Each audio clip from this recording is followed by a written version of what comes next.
We're gonna restore a plastic case. This case has really been abused, but you can see how rough it is here, and when we're done, it's all gonna look like this. We use something like Gojo to clean off the really worked in grease. We'll put it on and just let it sit.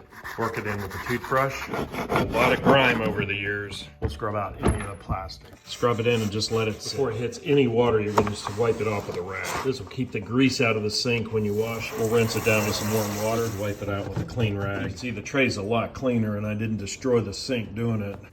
That Gojo really cleans up the plastic. Just letting it sit breaks up that grease. Amazing something over the years how dirty it gets. This Gojo will even scrub out a lot of this rust. It's best if you scrub it like this and then just let it sit for about 20 minutes. Turn out this tray a bit more, scrub it out and let it sit. Lots of nooks and crannies. It's always nice to get things cleaned up. I find it's a lot easier to get a lot of this big grease off before I hit it with water. When we're done cleaning everything up, we're going to restore the plastic with a few different chemicals. The shower's going to be easier to clean out these big pieces. Use warm water. All that orange plastic will start to brighten up. Let everything drain, then we'll treat the plastic. Because plastic is petroleum based, I'll treat everything with motor oil. I'll put it on kind of thick, and then I'll rub it in, and then pull it off as much as I'm always amazed at how nice it'll look.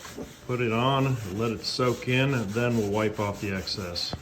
It also cleans off additional grime. I'll work it into the orange plastic, and you can see it's even getting clean. Once it soaks in, you want to make sure you get all the excess off. You don't want it to collect dust. The oil will even clean up the clear plastic. Let the oil soak in and just keep wiping off the excess. It's not going to pull out any scratches, but it'll rejuvenate everything so it looks real nice again.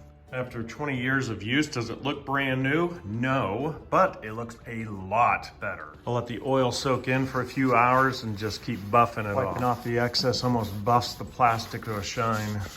All cleaned up and ready for service.